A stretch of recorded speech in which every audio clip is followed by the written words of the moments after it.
Hi, my name is Haley Johnson, and I haven't made money for my own production company yet.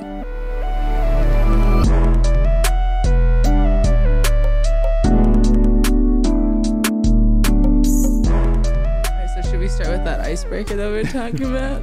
Does that comes before? Yeah, that comes before the little intro, right? Yeah, because sometimes we're just like, we'll just do it just to do it, just for fun. Okay. Just like ease into it. Yeah, do yours. I like the one that you have. Okay. So again, we're trying out a whole new icebreaker situation. Okay. So something that we want to know is, what is your hottest take?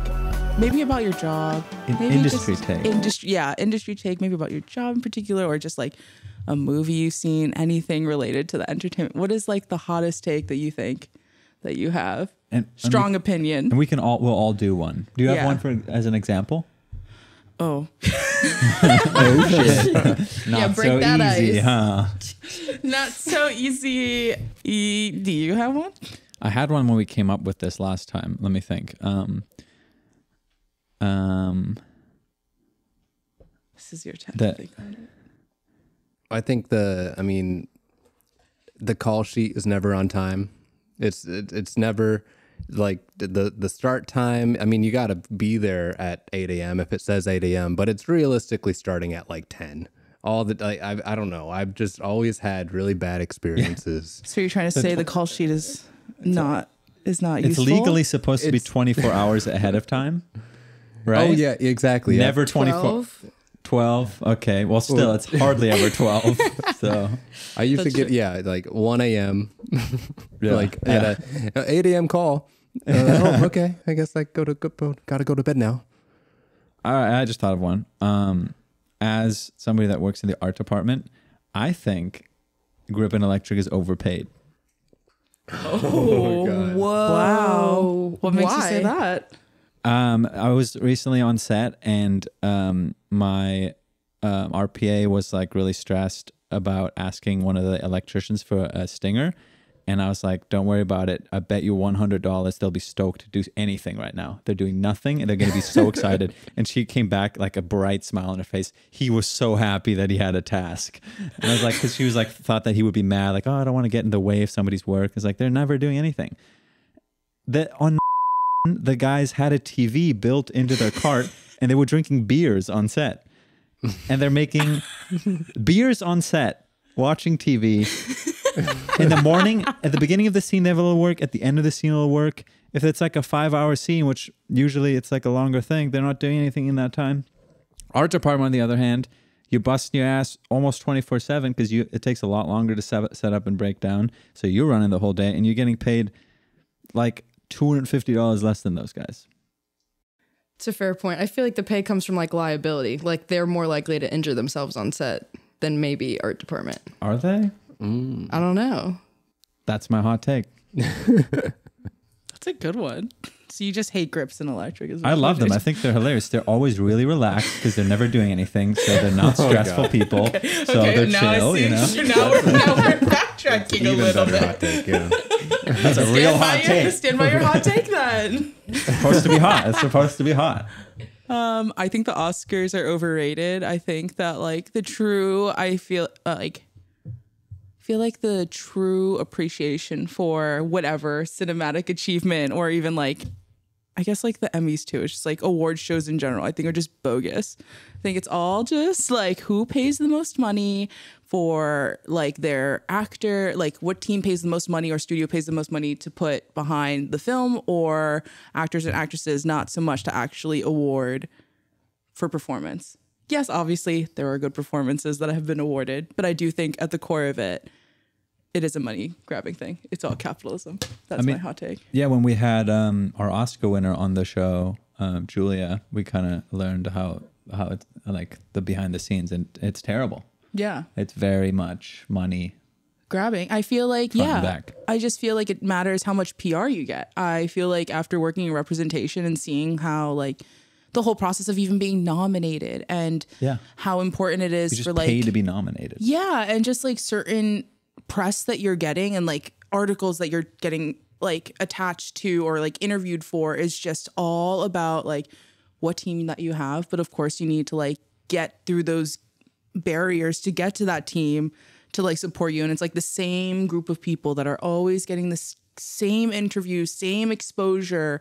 And it's like maybe once in a blue moon, like someone else is being slipped in because X, Y, and Z reason. But it's like generally the same, such exclusive thing. And even then it's like Hollywood's such an exclusive circle, but even then it's like the inner circle. Yeah. And I feel like even the exterior people that should be recognized for some of their work gets so pushed to the side because they just don't have the same kind of support system that other people, or money, whatever, that other people have to get that same sort of exposure. And therefore don't get those awards, don't get that recognition, even though they should.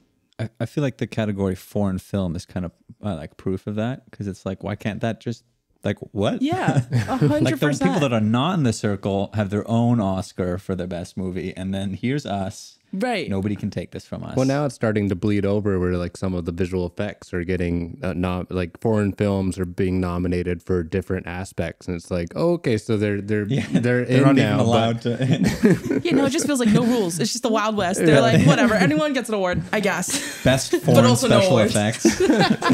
What? Yeah. So award shows are scams. That's my hot take. All right. I would say my hot take is the Fun Friday bucket should only be for PAs to win. Oh, yeah. Okay, yeah. So for those Absolutely. that don't know what the Fun Friday bucket is, what is that? So like on union shows, typically like on Fridays, because everyone makes so much fucking money that they don't know what to do with, they gamble. And usually a PA will be designated to like walk around the set to all the departments and get people to spend $5 on a raffle ticket.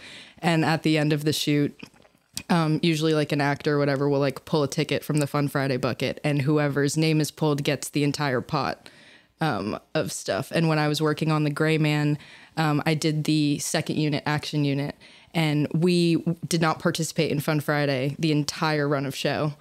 And the last shooting day ever, we finally got to participate, and like it was everything from main unit and second unit. So the pot was like almost $10,000. Oh my God. And a sound guy won the Fun Friday bucket because Ryan Gosling like put in like an exuberant amount of tickets for him. And like all of the PAs, obviously he didn't know this, but like Right. we put in a whole bunch of money like as a PA team, and we're like second unit PAs, like we're gonna win this money. And then someone who's like in a union covered by insurance like won the money. So it was definitely tough. It was a tough lose. Wow. Yeah. And they probably got a really nice, expensive dinner with it. Well, everybody else got to pay for the rent. Definitely. I mean, he was such a nice guy, like such a deserving person, but I was a little bitter for sure. Oh, yeah. I don't blame you. Yeah. I'd be so bitter. Do we have a voice? Oh, yeah. A voice call in, right? Thing. Yeah, so this is- recording. Oh boy. So Sam Gosnell also was on this show and has his own episode, and was also in Haley's newest movie. So he's left us a little voice message for a little opener. Here it is. Hey Haley, my question is, what was your favorite part about making me cry? All right, my popcorn's done.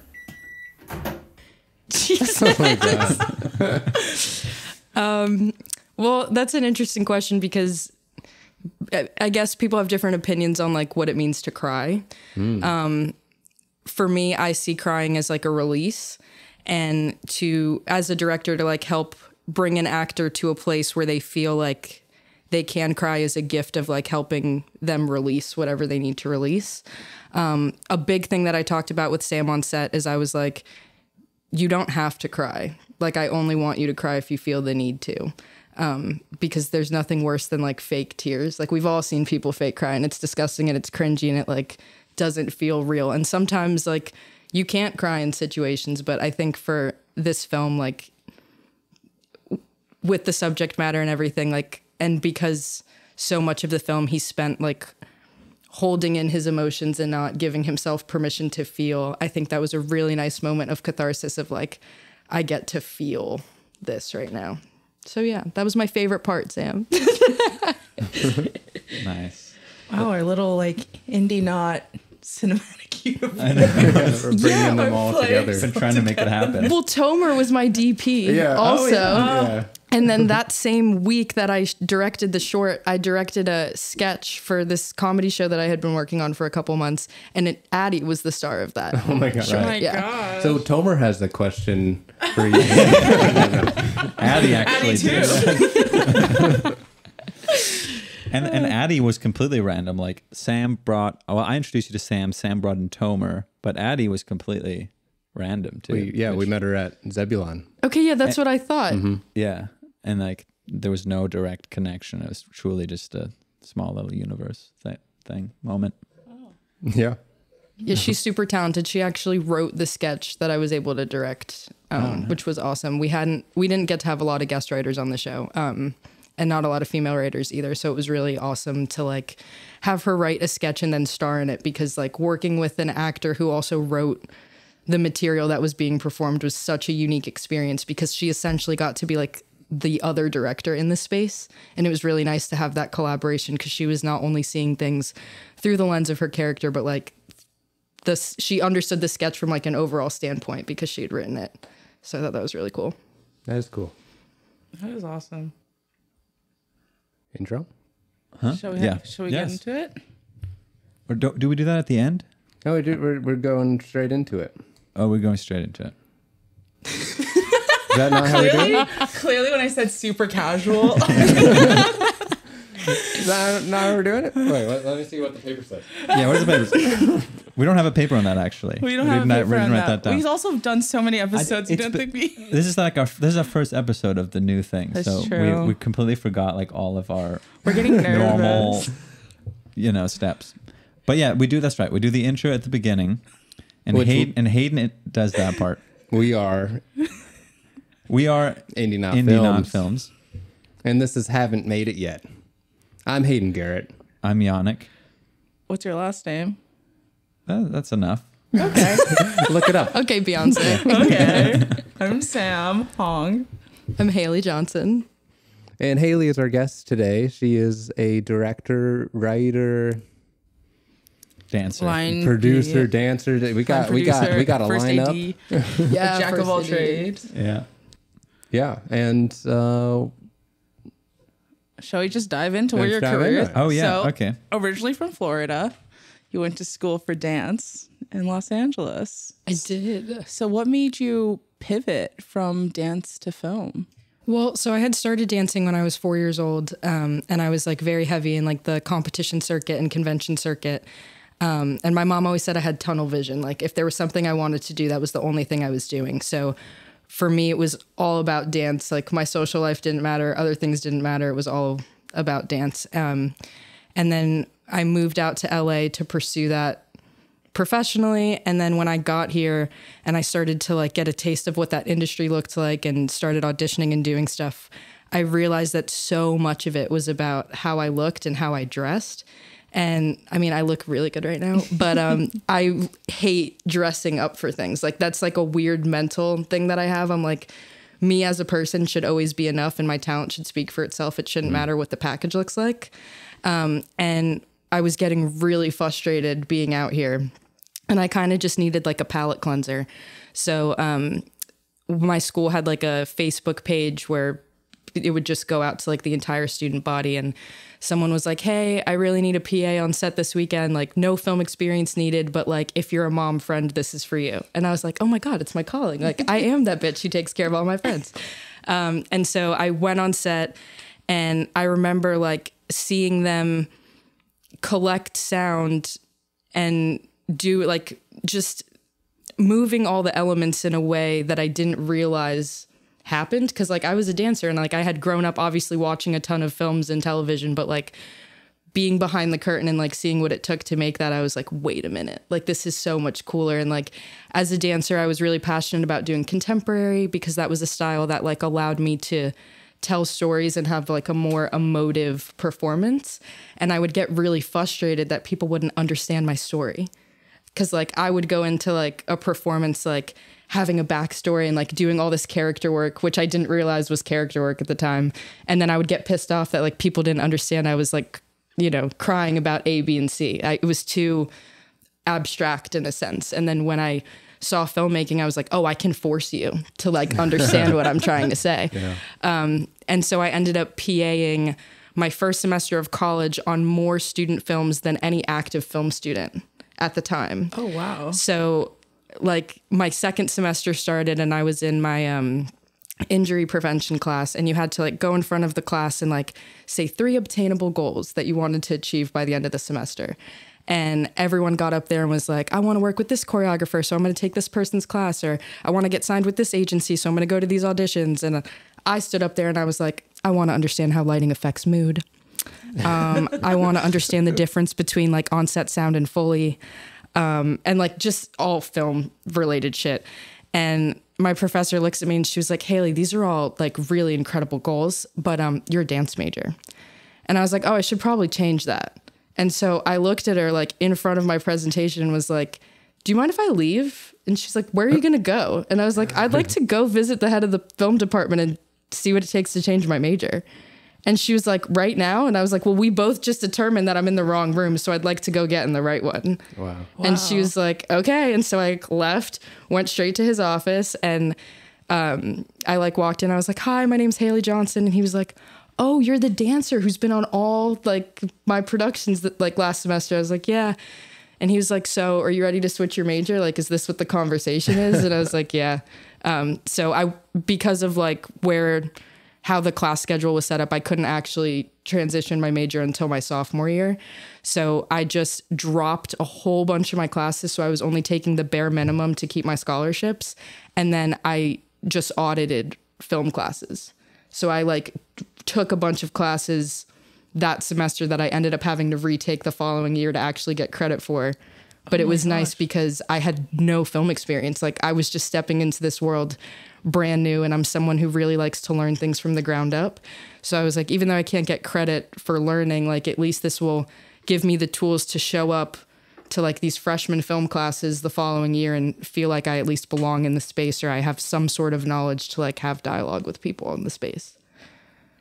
Wow, that's incredible. Like, you literally just left in the middle of the presentation. You're like, actually, yeah, I'm out. I hate wasting my time. I'm like one of those people where it's like once I know something, I'm like, okay, time to go, like moving on. Let's just do it. I like that the film professor was like, we've been expecting. Yeah, literally. It felt like that. I was like, yes. So as you're like getting on set, you're being exposed as a PA, what is leading you down now to the path of like directing and like going to be like first AD? You're like exploring so many different jobs on set. Like what, I guess, out of all of those experiences is really heading you into that kind of direction? Well, I think growing up as a dancer, like I was always someone who couldn't afford dance. So like when I would train at studios, like I would usually work directly under the owner of the studio or like a choreographer to like do work in exchange for having classes for free. And so from a very early age, I was used to like running rehearsals, commanding a space, and like kind of doing that.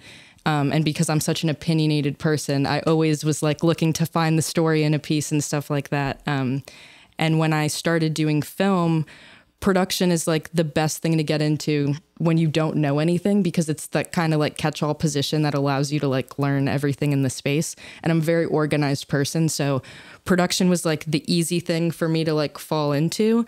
But it also like made me so hungry like to be the director, and like because I saw like when you're a director on set, like you are the person steering the ship, and I love to steer.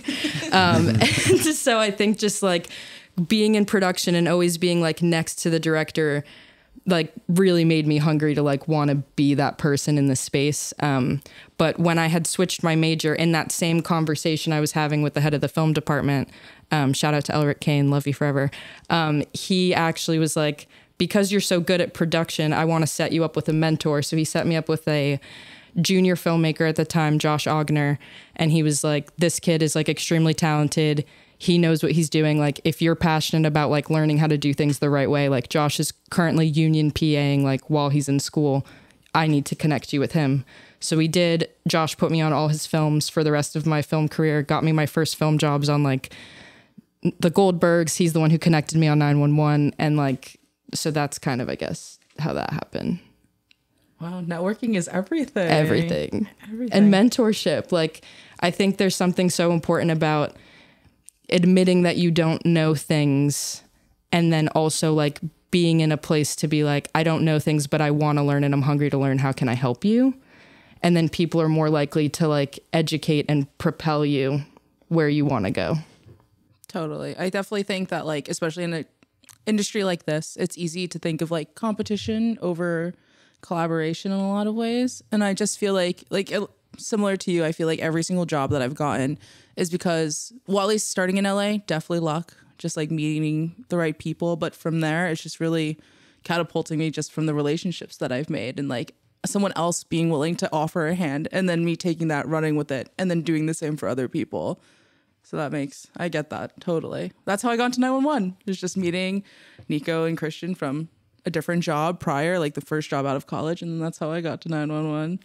Nice. I mean, we all met on 911. Well, thread. Yeah, common thread. I mean, Haley and Yannick and I met on 911, and then yeah, I was somewhere else. I was still in Oregon, figuring my shit out, doing my switch. Yeah, but I want to hear more. So the Josh, are you still connected with him? Networking? Oh yeah. I actually just called him the other day because I was having an issue with payment on a job, and he the reason I love Josh so much is because he's so good at what he does, but he also is not afraid to give you like the honest truth about everything all the time. So I always go to him when I need real advice. He never coddles me, which I love. And I think that's a huge part of like also being a woman in the industry is like there's so many times where like people aren't very direct with you, or like I've noticed that like men don't know how to talk to me sometimes, like especially when I'm like negotiating rates and certain things or like trying to stand my ground. And having him in my life has really helped me understand like how I can how men of certain calibers tend to think and like how to respond in those situations. So like, yeah, we're still very close. I talk to him all the time. And he's been a great help every step of the way. And he's doing like Star Wars. He's like the key PA was like a couple years ago on Star Wars movies, right? So he's kind of killing it. He's been doing a lot. He's actually in the DGA trainee program right now. Nice. I definitely probably can't talk about active things that he's been working on, but he's done a lot of like massive movies recently, which has been really awesome. That's great. Yeah. And right now, you also have a really cool mentor that we've briefly heard about. I would love to hear how you got into that situation and what the details of that are. So my mentor right now is Melanie Miller, incredible documentary producer, human being, and just advocate for people, honestly. I actually met her through Josh, funny enough. So when Josh was like connecting me when I first started out, he was very much like, while you're still figuring out like what you want to do, like it's important for you to be on set, and it's also important for you to be in an office. And he had his start with Mel and her producing partner, Diane Becker, with Fishbowl Films. He had done like his first feature with them, and he was like, these are incredible women. Also, as a woman, it's important for you to learn from strong women and see how they navigate the industry. So he set me up with them, and I was their office PA for a show called Trial by Media. It was like a Netflix documentary or docuseries. Worked with them in the office for a while, and they're very loyal women. So like if you work for them and you do good work for them, like they tend to bring you back. And so I worked for them on and off, just like as they had different projects. And then I was working on Stutz, the Jonah Hill documentary that he did on his therapist, as the COVID compliance officer, which was so funny. And when I was on that show, I was, just chatting with Mel at lunch, and she mentioned needing a pet sitter. And my mom is like a pet sitter, animal advocate. So like my entire life, I grew up around animals and like knowing how to take care of them. And Mel, was like, oh, do you want to be my pet sitter? And I was like, yeah. And so then our relationship like really transformed from there. And she's like a second mom to me now. Like I literally have grown not only in the industry, but like as just a person, like knowing her and existing in her space. So it's been really nice. Yeah. A side tip, pet sitting is one of the best things to network and get like helping, but you're always getting to meet them. I pet sit from one of my bosses, and it was just an easy, like, you're just always in the conversation because it's like, hey, I need my dog walked at 2 p.m. It's like, what about that shoot next week? It's like, yeah, okay, you're on. Okay, but just walk my dog. Yeah, exactly. Well, and also like animals are like a different form of like children, you know? And so like, and animals like read energy very well. And I think like when animals respect someone in their own home, like it creates like a different sort of trust, because it's like usually if you're weird, like your animal is going to suss it out. So if someone's animal responds well to you, I usually take that as like a good sign. Mm-hmm. And I mean, you're kind of at what they love most in the world, or one of the things they love most in the world, trusting you with that, and the reverse too. So yeah, you're kind of in. So like I would say between Melanie, Josh, any other mentors that you've had since starting in the industry, what is like the number one best advice that you take with you overall, if you had to pick? That's so hard because I get a lot of good advice all the time, I feel like. Is there I could guess one that like really sticks with you as like a ethos or like a mantra that you say to yourself? I wish I remember who said it to me. Sorry. But it was basically like, the best advice I can give you is understand that not all advice is good advice. That's Gandhi, right? No, it's maybe. I mean, someone said it to me, but I'm sure it came from someone Josh else. or Gandhi. One of them. Could be Melanie. An Albert Einstein quote. Could be Melanie's dog. But like, and I find that to be really true because as much as I get such great advice all the time, like the only person who's in my situation is me. And so, you know, I think it's really important to always hear people out, but then you kind of have to discern what's best for you in a situation and trust your gut at the end of the day. So. Yeah, I feel like I run into that a lot in writing and asking people for feedback, because like everyone's perception of what you wrote is correct to them, but like you also got to think about who are you writing this for? You know, what's your audience? So discerning between those different correct things can be pretty difficult. I can relate to that. Definitely. And a lot of these different departments and working with film is so fast paced. So like you kind of have to have that feeling of trusting your gut when you're like, you have 2 minutes and then you just have to, okay, this is how it's going to happen. But you have to, it's tough. It takes learning, but you have to trust yourself that what you did was the right thing in those 2 minutes. Yeah. And I mean, it really comes with mileage, because at the end of the day, like we're all going to continuously fuck up forever. Like there's never going to be a moment where like you've hit this certain degree in your career where you no longer like make mistakes. And so I think it's like just always rolling with the punches and like trusting that eventually you'll know the right things to do. What kind of advice would you give for someone looking for a film mentor? I would say don't be afraid to be honest about what you want. Don't be afraid to be honest about what you know and what you don't know. I think the worst thing in the world is when you oversell yourself. It's good to be confident, but I think there's no shame in being confident in your ability to learn. And so, you know, with mentorship, like it's a two-way street. Like obviously you learn a lot from a mentor, but a mentor will learn a lot from you as well, especially like in most traditional dynamics, like the mentee tends to be a little bit younger, and there is something valuable about that perspective and like having, you know, your outlook on what the world looks like at your level now. And so, you know, it's a two-way street. I don't know.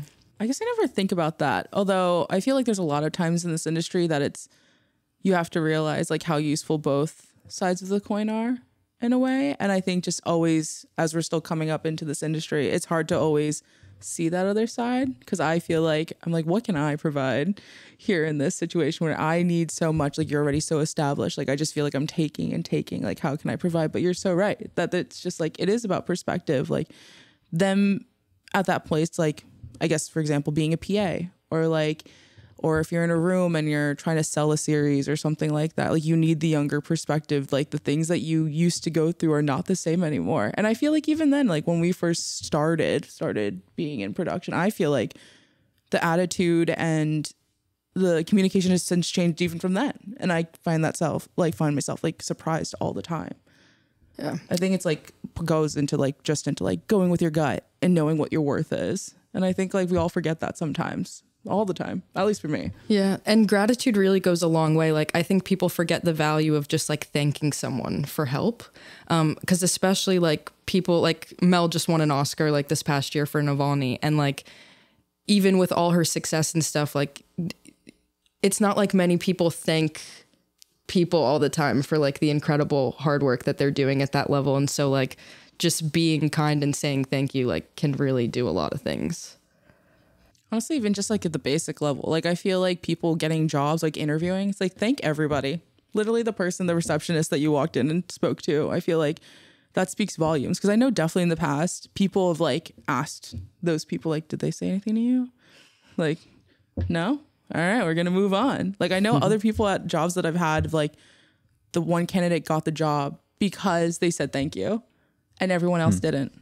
And so that really stuck with me. I was like, oh, yeah, really just anything under the sun. Gratitude is so important. That also sticks with me in terms of like wanting to work with people, because again, there's always an exchange, right? So even if you're a PA getting hired for a job, like one of the things that really attracted me to continue to work with Mel and Diane is like, I was a PA, you know, you're doing trash pickups, you're doing whatever. And I would turn my head and I would see Mel on her hands and knees, like picking up trash and like mopping stuff off the floor. And it's like, I've never seen a producer, especially one of her caliber, doing that. But it's like, she was like, no, it needed to get done. And like, you're already doing other things. Like I can do this. And so I think like that level of like being humble and just like being that kind of team player is so important in the industry overall. One of my most memorable moments was the first thing I ever interned on, this movie called First Cow. The director like shook all the PA's hands and thanked them for being on the project and was like asking little tidbits about the people, about the PAs. And I was like, wow, I want to be like that person. So I also felt that way on far away. I also felt that way on 911. Like Kenny Choi, literally like day one, so nice. Literally stares you in the eye and is like, "What is your name? I've never seen you before." I was like, "And I'm just a COVID PA. Like I'm literally nothing." And he's just like remembers who I am, like remembers details. Like I sometimes am embarrassed. Like I meet like friends of friends, and I'm like, what is this person saying? He'll like bust in the door. Sam, you're great. And then like, you know, every morning, like he just kind of blast but around. that means a lot. It just does when especially when you feel like you're at the bottom of the totem pole. Like, you know? Well, especially as a COVID PA, because like when that was happening, like PAs were always like the bottom of the barrel, but COVID PAs like were not even in the barrel. Like it was crazy the amount of disinfecting disrespect. the barrel. On the outside, everyone's in the stage, you're outside the stage. Yeah. That was such a hard job, though. I never did it personally, but it was just seeing people like, please put on your mask, please put on your mask. And like people were just like not listening. Always the grips. Yeah. I wasn't Overpaid. I wasn't going to say anything, but yeah. Greens. And hey, you know what? Thank you guys. Thank you. Thank you. Yes. Thank you so much for Thank you. God. Now that job teaches you so much about being humble. Oh God. Oh my God. The gratitude. That means like every single nice person that is. I'm like, I remember so well every single saint that was on that set. Sorry. No. I kind of wanted to go back to this little thing you said about like discerning between advice and then also building on that instinct of you knowing what's right for what you're doing in that moment. And maybe this is a little bit of a transition to your short film, but I noticed while you were directing, you were really good about like taking a moment and just like stepping back when like 1,000 people were coming at you with questions. You were like, wait a second, can I just get like just 30 seconds? And then you would like leave the room and then just disappear, but then come back with like an answer. And I've never, I guess I should start doing that. I feel like, because that's like, you don't have to answer at that very second. Like make the space you need, create that space for yourself. And I just admired that. But maybe you can get a little bit into how you got around to creating this short film. I know it has a kind of an exciting last minute story or angle to it, very scrappy, which is kind of an idea that we've explored in a previous episode. This idea of just making things happen, even if they logically shouldn't be possible, which is, I feel like, kind of on brand for you, which is a great quality to have. But yeah, maybe you can get into the creation of that. Well, first of all, thank you for the compliment. And it's interesting because there's a couple of things that we've talked about that kind of tie into this. A piece of advice. So essentially, the week that I was shooting my short, the reason that I did the short in the timeline that I did is I wanted to apply for the Sundance Ignite program, which is a program for directors 25 and below. And I just turned 25 this year, so I knew this was my last chance to submit. And you have to submit a project that you have directed in the last 12 months. And I had spent this past year doing a lot of first AD work, so I didn't have anything that was technically eligible to submit. And because it was my last year, I wanted to submit something that at the end of the day, I felt good about, so that whenever the results came in, I wouldn't actually care. Like, I would just be like, no, I did that. I have this for myself, and I can sleep well at night knowing that I put my best foot forward. Because obviously, like, as a young director and being so passionate about mentorship and learning, like, I really think this would be a great opportunity for me if it aligned. And the same week that I was set to shoot my short, I also got my first professional directing opportunity on the comedy show that I was working on. And so I got a piece of advice, which was, don't do the comedy job and just focus on your short, because the short is going to benefit you in the long run. You want to be a drama director, not a comedy director. You're going to hate yourself because that week you're going to be essentially prepping two things, and your short is going to suffer because you're doing the comedy sketch. And I thought really long and hard about that, because I was like, fuck, like, this is my first, like, professional directing job. Like, how do I, in good conscience, turn that down? But simultaneously, like, that's such a good point. Like, I know my short is going to suffer because, like, the comedy sketch happened earlier in the week. So I directed that on Tuesday and then directed my short Saturday and Sunday of the same week. And I also was, like, a producer on the comedy show. So, like, it wasn't like I was just showing up and directing. It was like, not only was I doing my directing prep for that, but I was also, like, making sure we had tents and, like, a video village outside. So it was, like, probably one of the craziest weeks of my life. And I remember at one point I had called one of my friends and I was like, I think I'm going to drop the comedy short. And he was like, why the fuck would you do that? Like, we've worked so hard this entire season. He, like, worked with me on the show, and he was like, and this is when you're going to walk away. Like, we've come so far, and this is when you're going to walk away. And that really made me think. And it was one of those things where I took a step back. I, like, didn't talk to anyone for, like, 48 hours. And I just gave myself permission to, like, turn down the noise of other people and, like, really tune into, like, what my body was telling me to do. And I was like, if I want to be a professional director in this industry, like, this is not going to be the first time that I'm going to have a week that looks like this. So better start now while I have it. And I'm also a firm believer in, like, universal timing, and, like, things always happen when they're supposed to happen. And I was like, if, like, there's no way that these two massively important things to me and to my career would be happening at the same time if I couldn't handle it. So this is when I kind of, like, pull up my bootstraps, make sure I'm drinking a fuck ton of water so I don't get sick that week, and I just do it. And that's also when, like, you have to trust the teams that you have on these different projects and, like, make sure you have the right people around you so everything isn't falling on you. So, like, there's other things that can be moving and working, like, while I'm, you know, taking a break from the short to do the comedy sketch and stuff. Yeah, so that was oh God, just, like, thinking about that week gives me so much anxiety. But I don't regret it, and I'm so happy that I did it.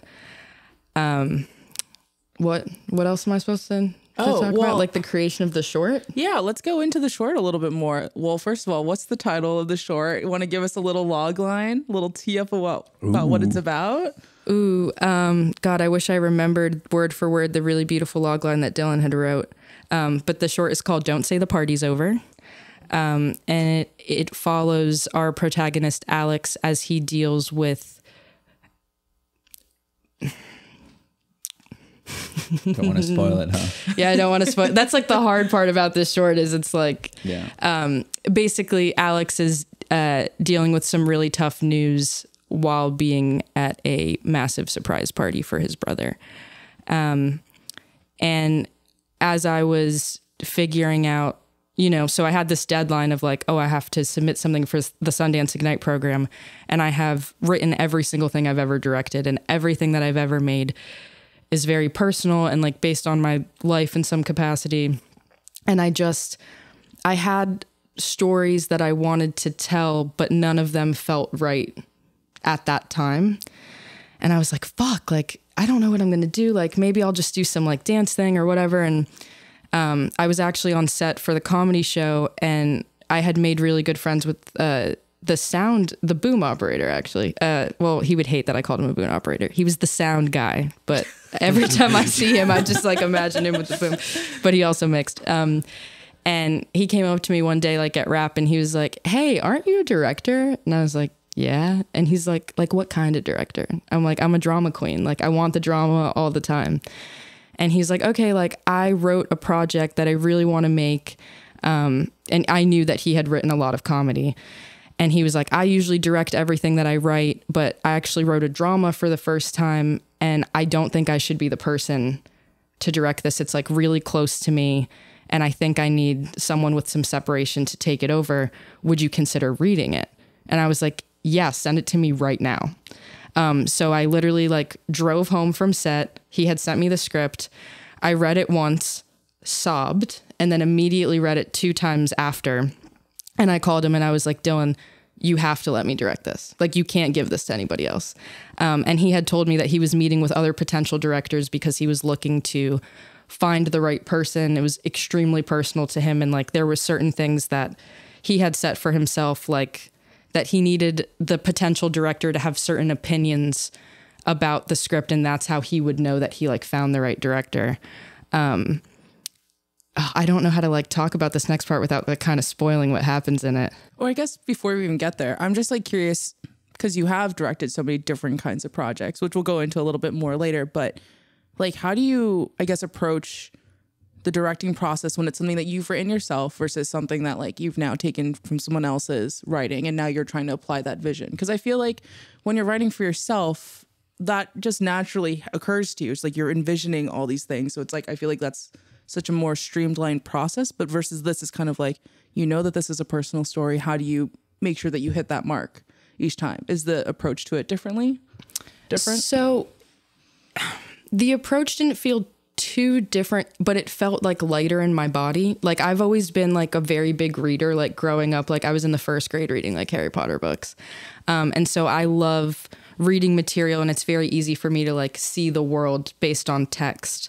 And I think when I've written things, I become so attached to what I think the world needs to be that when I have to deal with like the production element and all the things, and like, the script that you write is different than the movie that you shoot, which is different than the movie that you cut.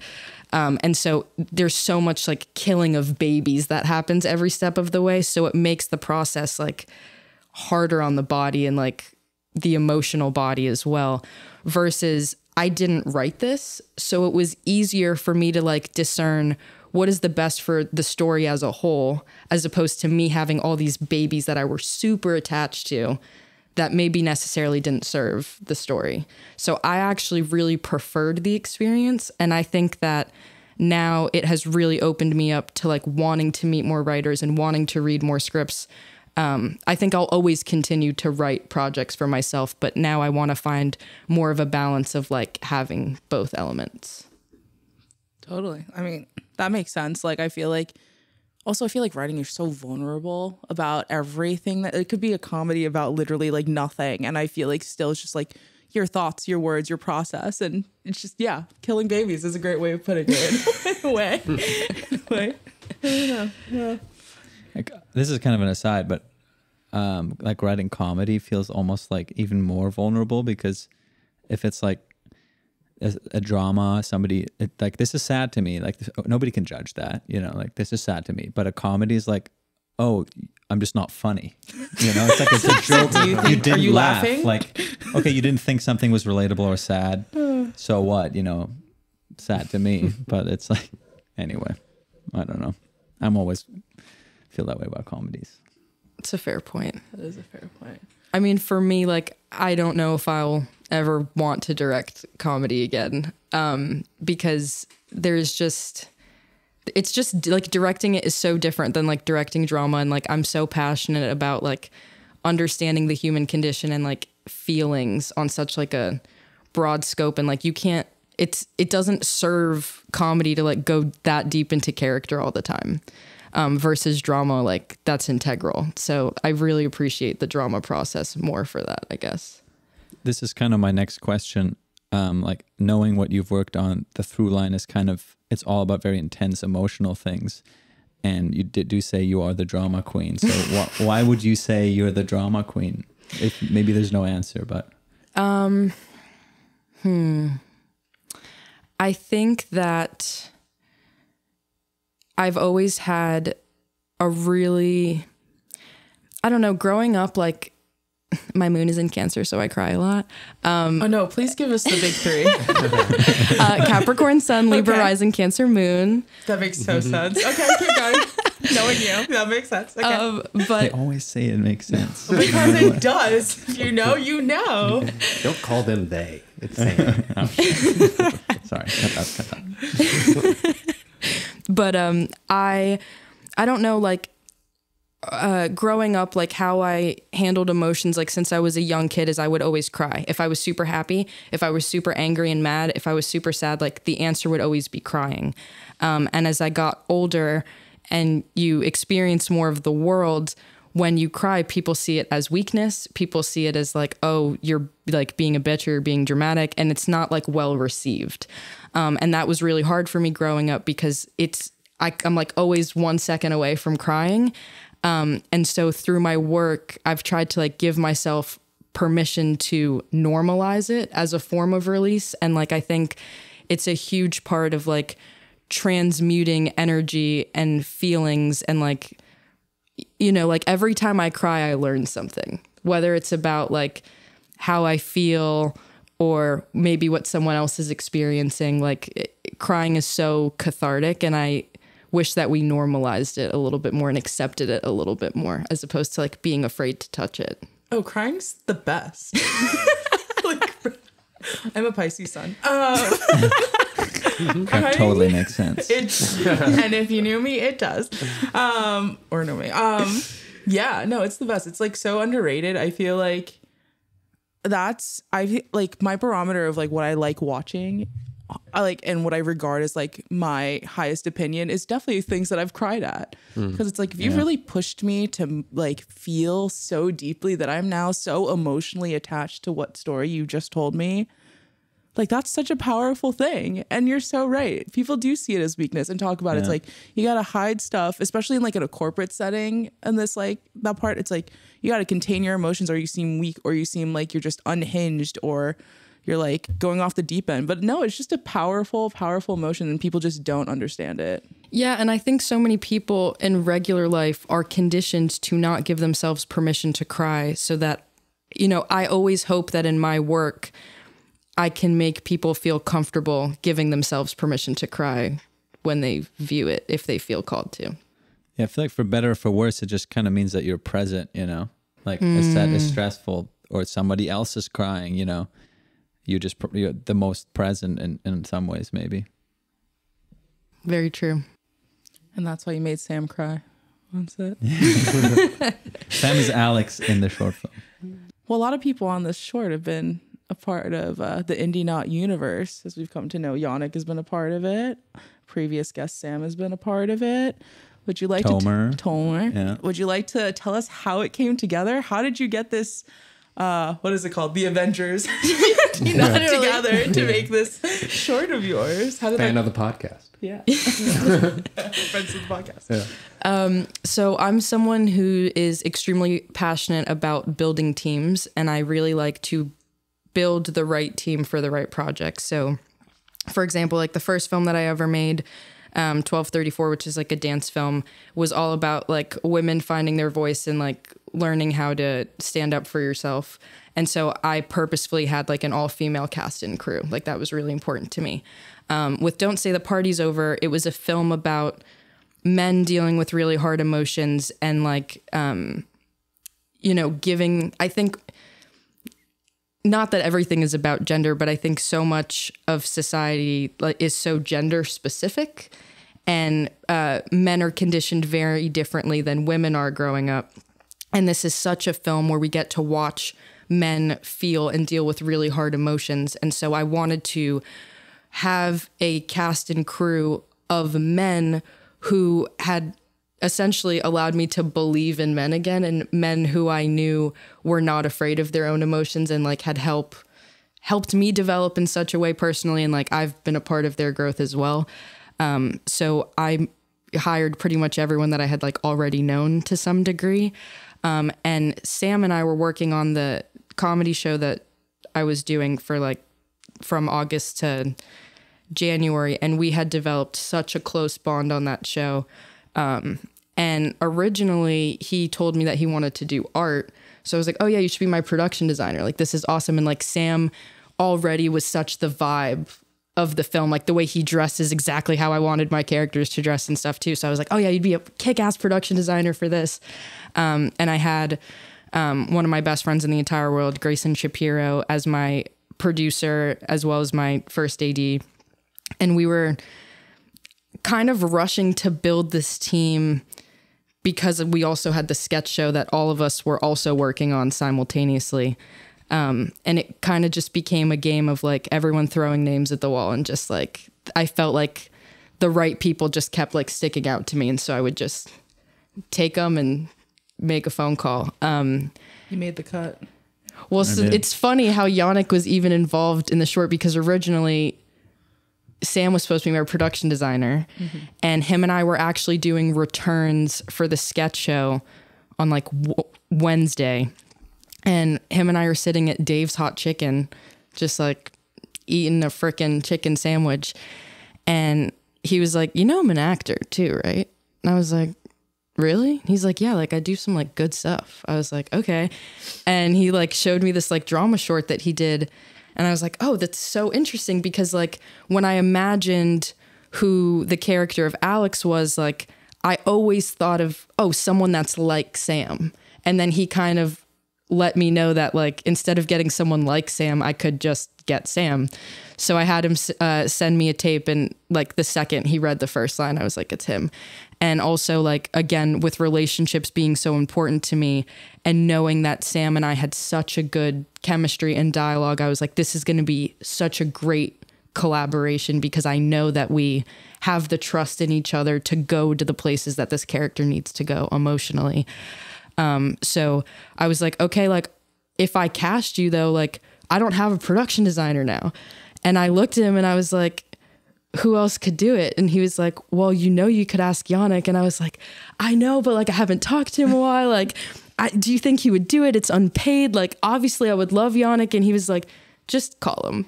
And then I did. He's a very intimidating person. Yeah.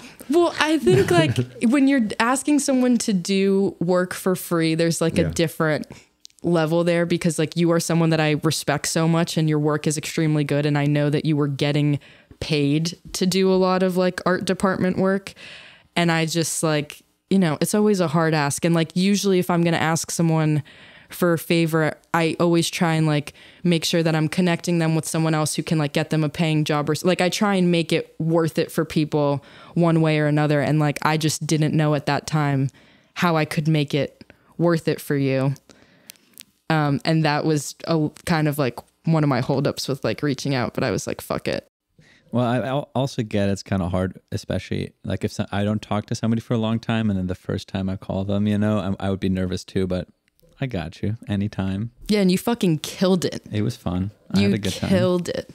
That was like, it was so interesting because on set, I actually got a whole new perspective on production design from seeing your work in scene 3, when we have like Alex and Brian outside having that conversation, and like I looked at the monitor and I was like, oh my God, like Yannick, this is beautiful. And I was like, I love all the red, like surrounding everything. And you were like, yeah, I purposefully like surrounded our characters in red so that the eyes would be drawn to them. And like just hearing your perspective on like why you chose to make that decision was like, whoa, and like really opened my eyes to like new ways I can talk with production designers in the future and like even, you know, start to really open that relationship of like what can art department do in like different ways. So that was really cool.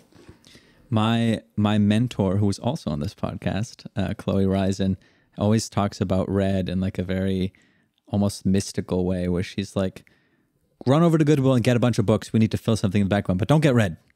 Red draws the eye. And she's always very much careful where she puts red because, you know, the eye just instantly goes there. I mean, it was a party scene with red solo cups, so, you know, red was just part of it. So that's a little different. But yeah, that just kind of reminded me of that. And since we're talking about mentors, but yeah. It was sick. It was awesome because there was like this red motorcycle that was just sitting in the back of the house. Was cool. Anyway. Yeah. And the red cooler, I think you found too, because you're quite the scavenger. You're just like going around finding shit. I mean, that house was already dressed, put it that way. You know, there's plenty of like party house materials present. Yeah. Shout out to the Babcock house. Love you boys. We love our community. Yes. Well, it was crazy too because like Dylan Searle, who wrote the short, he used to live at the house that we shot at. And so all his like really, really good friends actively live there. And he said that when he originally wrote the short, he wrote it for that house. So the fact that we got to shoot there was insane because I can't even explain just like how cohesive every step of the process felt with like each member of the team being added. And like, I don't know, it just felt like everyone was in the perfect spot. It was really, really nice. It was such a gift. I also noticed you on set kind of was watching, because I've been in the situation before trying to figure out like the line between writing and directing, and like, because really as the writer, they say you kind of give up the story to the director and then it's fully the director's, but that's different between movies and TV. In movies, it's like very much so where the writer's not even involved sometimes. And then in TV, the writer's very much involved because there's more of a continuity through line situation. But I could kind of see both of you kind of hashing it out. Like, whose choice is this? I mean, Dylan's obviously playing a huge role in it because it's a personal project, but then also you had to at some point take control over the story. What was that like? I saw that, you guys weren't fighting, but like, it's a tough thing to figure out. What was that like? Well, it was really interesting, again, because the story was so personal to him. And again, this was my first time writing or directing something that I hadn't written. And because it was so personal, a huge part of like Dylan and I's agreement for like me to direct this was like he wanted to be a part of the process. And I'm a very welcoming person. Like anyone who wants to be in the space, I want to like, I'll pull up the table and a seat for you. Like I'm very much that person.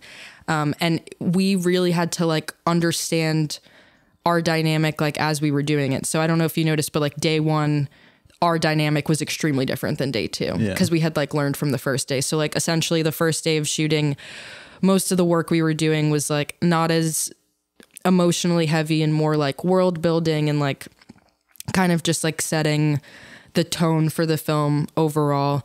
And I never wanted him to feel silenced. I always wanted to feel like he could say anything. And talking about discernment, like I'm very confident in, I like to give everyone space to speak, and I may not always have the best idea, but I know how to identify the best idea. So I always want to give room for it to exist. But because it was so emotionally heavy for him, I realized on set that there were certain things that we just viewed differently because certain things that he had written, he maybe had like personal experience to and like felt very attached to like a memory of something versus I'm looking at it from like this bird's eye view being like, okay, but in the way that we've structured the story, like it doesn't actually serve us to be here or whatever. And it was hard also because set moves so fast. We're on a tight schedule. Again, I'm asking everyone to work for me for free and I don't want to go overtime. So, what was really nice is like Dylan and I have an incredible relationship in the sense that we never silence each other. And we always hear the other person out. We never just like blanket statement say no. And even though it did eat up a little bit of time on set, it gave room for me to do what I wanted. Then I would kind of let him do what he wanted. And then at the end of day one, we had like a conversation, me, him, and our first AD, Grayson. And we were like, we need to figure out a new cadence for tomorrow. And like something that I was struggling with is like, you know, there's nothing worse than a crew losing faith in their director's ability to make decisions. And I kind of felt like certain people that I hadn't worked with on the set were kind of doubting my ability because I wasn't like cracking the whip. But again, it was like it was such an emotional thing to be juggling because I love Dylan so much and I respect Dylan so much and he's incredibly talented and has a great vision. But to your point, at the end of the day, I am the director and I have to kind of like steer the ship and drive it home. So, and you love to steer. I love to steer. And so we had like a very honest conversation like at the end of the night, and we just like let all of our feelings out on the table. And we came up with a game plan of like what we were going to do, like how to handle the next day, especially because, you know, going into day two, that was where all of our really heavy emotional scenes were. And I was like, that is not a day that I am not going to be extremely confident. And I was like, Dylan, like, you have to trust that I know what I'm doing. And like going into tomorrow, like I've acted in so many of my own things and like I've pulled emotional performances for myself. Like I think that's what I specialize in. And so I was like, you have to like, this is where you have to trust me. Like I trusted you with the script, like we did the thing. And like, now I'm asking you to like do that for me. And like a saint, he gave it to me. And we had made an agreement that like, we had like a red light, yellow light kind of situation. So if he saw that I was doing something and felt like it was like obviously wrong, he would come over and be like, hey, red light. And then we would go sidebar and I would discuss like what my thoughts were, which never ended up happening on day two, which was really awesome. And because I felt more empowered on day two, like I didn't have to constantly look over my shoulder to him after every single take, I was able to just like kind of give myself permission to do the work that I know how to do. And it was crazy how much he really enjoyed everything. And like he would come up to me after like each scene and be like, that was fucking awesome. I was like, yes. Like it's tough. And it like respect is such a big thing. And like when things are personal to people, like, I don't know, like yeah, it's tough. Like I couldn't imagine writing something as personal as he did and then giving it to someone else. And I hold like a lot of gratitude and responsibility for that. It's a beautiful sense of awareness that you have of like, you're not the only person on this project. And there's, I mean, each and every Yannick included, everybody involved in this project can have their little bit of the story and share their side, and allowing that. It's a true director. That's really cool that you have that you can allow everybody to tell the story together. Thank you. Yeah, it was cool because when I watched the final edit, like I felt like I saw everyone in it. Like I was like, oh, that was Yannick's decision. Oh, that was Dylan's decision. Oh, that was Grayson's decision. Like, and it just made me really happy because I felt like it was our film and not my film. Yeah. Oh, that's great. Okay. So where are we now in the process of this short? So I submitted to the Sundance Ignite program. My gosh. Crazy. I had a 2-week turnaround after for post, which was crazy. There's actually still temp color on the project.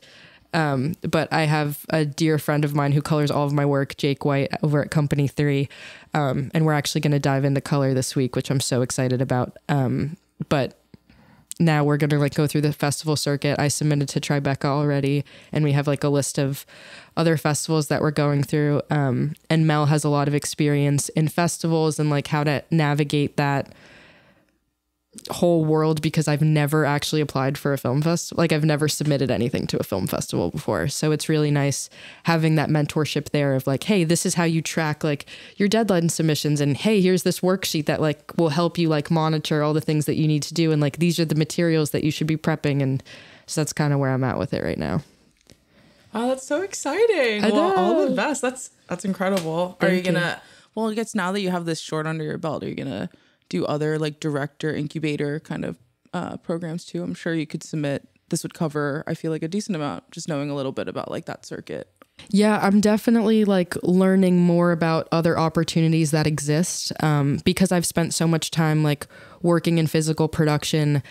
I haven't spent a lot of time like doing research on like how to pursue directing at the fullest extent. And I think that's because like in the past I had always directed music videos because to me that was a great avenue to get some directing credits under my belt without having to pay for any post sound because that's so expensive. So like your budget for a music video is essentially cut in half because the track is already there and you can just focus on like visual storytelling, which I also think is like so important in directing. Like you should be able to mute a movie and completely understand what's going on based on the blocking and the performances.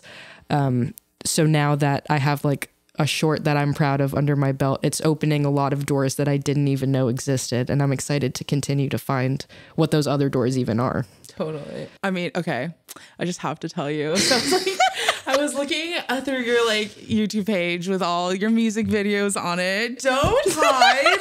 Okay, so one of them is so funny. Be Your Boy. Yes. Yes, that came up on my Spotify like playlist like organically. So then when I was researching for this episode, I like freaked out because I literally listened to it all the time. Had no idea that you had directed the music video. So funny. So cool. Yeah, baby. And I cut up that Spotify, what's that thing that's on it? The little story. The visualizer. Thing. Oh, really? Yeah, Oh, and I've it's from the seen video. it. That's cool.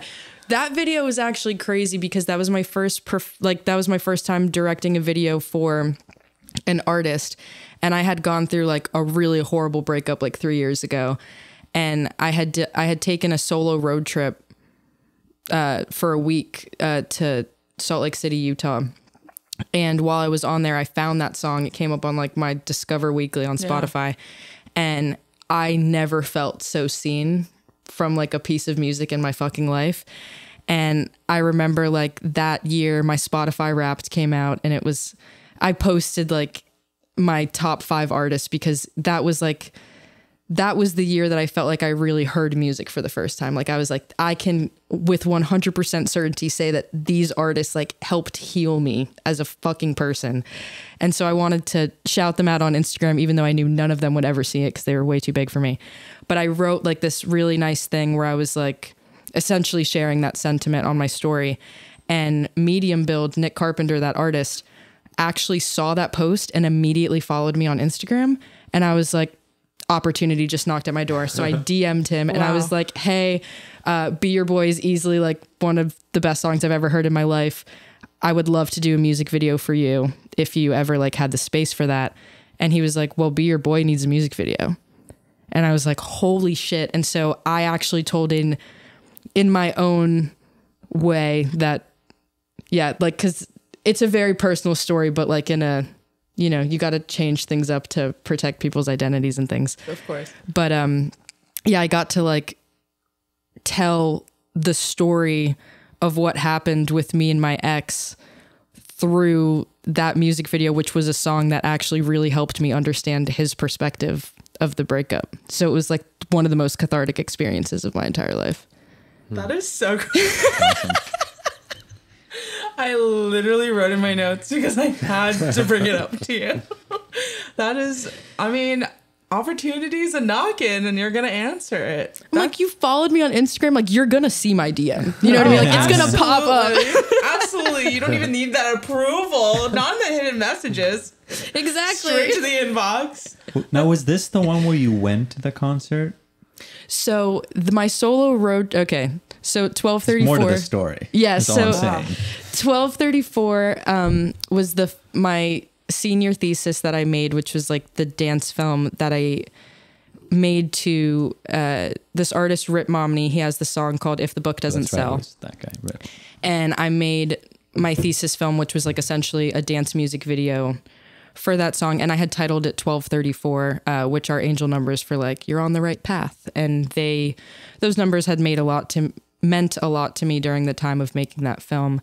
And I remember the film was so well received at my senior screening and through just like anyone who had kind of watched it. And Elric Kane, the department head at my film school was like, this is really good. Like, why don't you share it with the artist? Like, who's to say he won't adapt it as like the official music video? Like, he doesn't have one for the song actively. And I was like, oh, that's a great idea. And I kept emailing him, no response. And then I saw that he was playing a concert in Salt Lake City. And if you were like one of the first however many people to buy tickets, like you got to do like a VIP autograph session. And so I bought a ticket and then I printed out the script of the music video and I had him sign the script, because then I knew, like, as everyone's having people sign posters and whatever, like if I hand you a script and you have to sign it, you're going to go, what the fuck is this? And he actually sat there, held up the entire line and read all 4 pages of my script. Wow. And he was like, wait a minute, like, what is this? And I was like, this is a script for a music video that I made to your song and I would love to share it with you. And so not only did he end up watching my music video, but I had met his entire family randomly in line.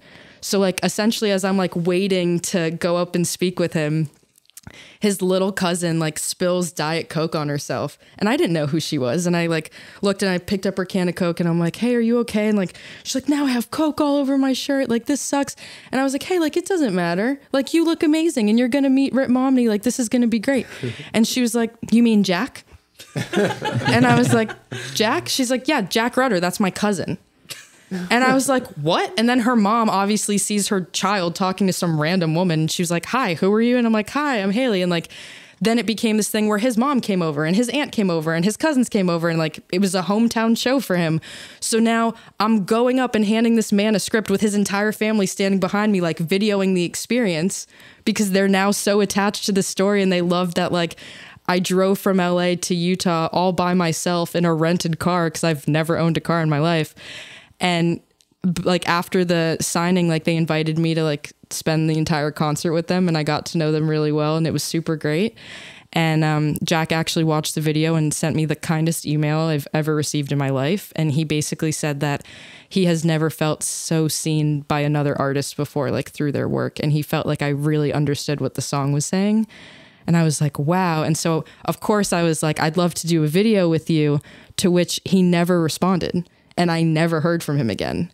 And so I was extremely discouraged and was like, how do all these magical things happen? And then you don't want to fucking work with me? Like, how can you say that I've made you feel so seen and this isn't going to like amount to anything? So I was really discouraged. And then when the medium build like follow happened, I was like, well, fuck it. Like, what is this, just going to be another artist who like ghosts me or tells me no? I have nothing to lose. I've already experienced that before. And so I think like that experience is what gave me the balls to figure it out with medium build. And then I ended up doing 2 videos for him, which was crazy. So it's just weird. That's insane. That is the coolest story. But I feel like, yeah, every little bit that you take with you just adds more and more to your career. I feel like you're really just a go-getter. It's like, yeah, it's the tunnel vision. That's what Janine says. It's like but I mean, as a director, that's all you need is that tunnel vision. You have a clear purpose and you're just going to execute it. Fuck everyone else. Well, you've already shared like 3 power plays that if you've had one, I would respect you, but 3, I don't know what to do. Take notes. Yeah, I know. Everyone, seriously. All you can do. Well, just imagine my poor parents trying to raise me and set any sort of boundary with me. Like, I was the person who would like get grounded, and then I would negotiate with my parents why that was not a good idea and why I couldn't be grounded. Power play. This is the Capricorn in you. It's that Cap Sun, baby. Yeah. She's like, I'm getting what I want. It doesn't even matter. So where to next? 10 years from now, where would you want to be? So when I did Be Your Boy, I created my own production company called Under the Shell. It makes $0 right now, but she's still kicking. And my goal would be to employ myself off of my company and create empathetic content that is created ethically, where not only are the stories helping raise the elevation of the people who watch it, or raise the consciousness of the people who watch it, but everyone on set is treated fairly and put in a position where their career can elevate from doing the project as well. So That's hopefully in 10 years, that girl's making money. The ultimate mentor, bringing everyone with you. Well, it's like there's no fun of like being successful if you don't have people to share it with. And I'm like so totally. passionate about bringing all my friends with me everywhere. I'm telling you guys, it's the Adam Sandler. I literally say that too. It's like my dream job is to have the Adam We Sandler. call this segment Sam talks about the Adam Sandler I lifestyle. think it's the We best. need to have a montage of all the times you bring them up. Literally the best. It's you're just making stuff with your besties and you're getting paid. And so what if it's in Hawaii? Or anywhere? Like, it's the best. I So hope. what if it's in Hawaii? Yeah, take me to Hawaii. I'm so down. Combine under the show, X and D not. We're going to Hawaii. Everyone, pack a bag. It's that celebration budget. Yeah, it's coming up. Exactly. Coming up. It's always coming up. All right, so we know what you want, where the 10 years, what that situation will hopefully look like for you. What would be a message for yourself at that time? Recording it right now. Sending it to you. 10 years from Then. now. Haley, always remember where you came from. Never be afraid to do the work that your assistants do. And stay true to yourself. Don't get lost in the money and the politics. It ain't worth it. Your character is everything. Yeah. Good stuff. I'm gonna guess, and I'm willing to put money on this, that you're gonna cry. Actually, the waterworks are pre-dry right now. No, I mean when you No, get the 10 message. years from now. In 10 Oh, years. 100%, without question. Yeah. Yeah, here at Indie Nut, we're trying to soak it in. We're not. Yeah. It's not going to be emotions yet. Just No, give no, it no. time. Although emotions are good, we're not Okay, going to good. categorize them as good or bad. Yeah. It's a strength. Come on, Hayden. I'm not saying they're bad. Replay the clip. You're the editor.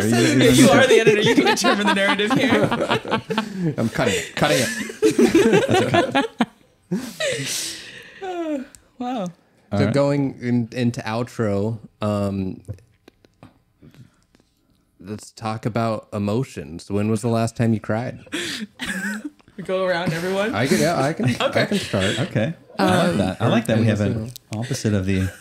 That we have like a cool down. Like a warm up and a cool down. We all answer. It's very important in dance as well. So you always want to warm up your body, do the work, and then cool down. Really important for the muscles. I need to. You go first. I cried. Hayden's got one. I cried Pisces, you don't last- have one like right here. Let's go. Yeah, come on. Yeah, I know. This is I cried embarrassing.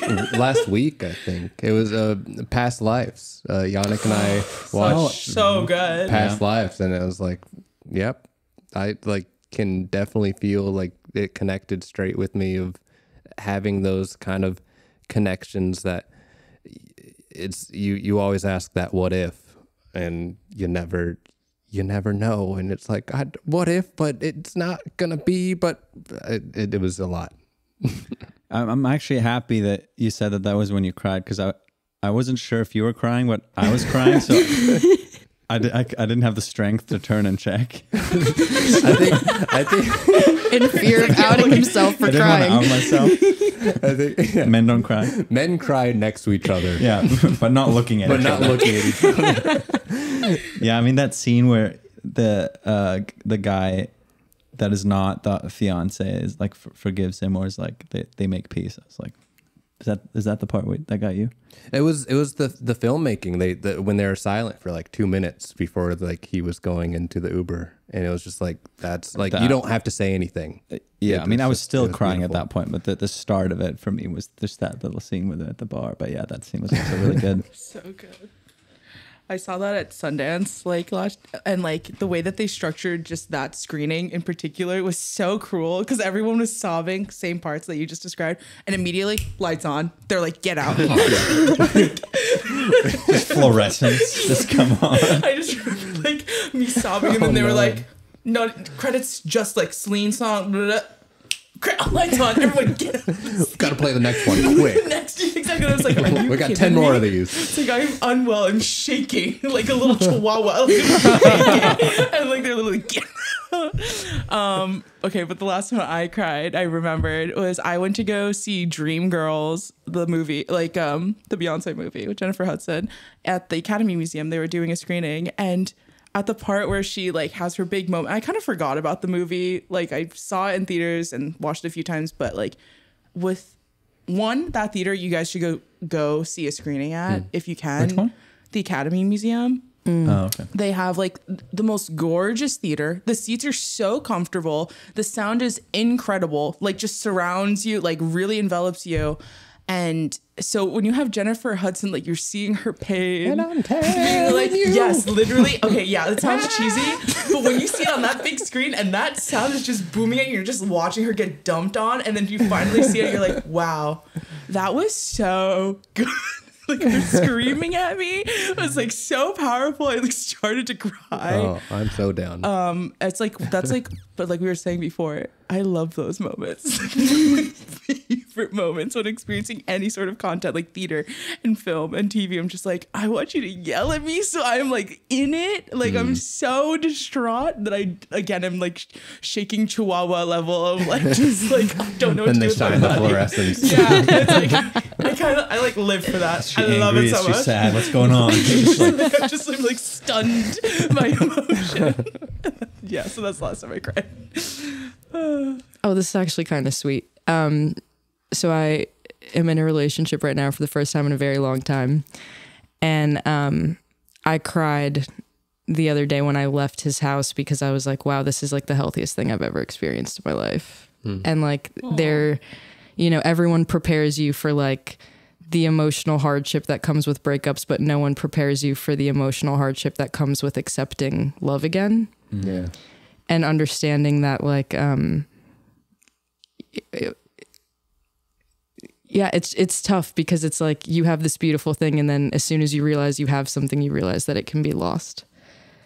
And so it's like a weird dynamic that exists. But isn't that love? It is. I mean, it's like when you understand that like it could go away, like that's that feeling, like you just want to grab hold to it. Yeah. And it forces you to like be present, like we were talking about before. And just kind of like forces you to take one step at a time and just be grateful for right now. this was an Indie Not Films production, edited by Hayden Garrett and sound provided by Harrison Garrett.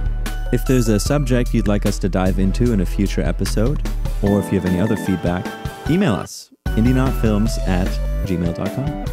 Please support us by rating and reviewing our show.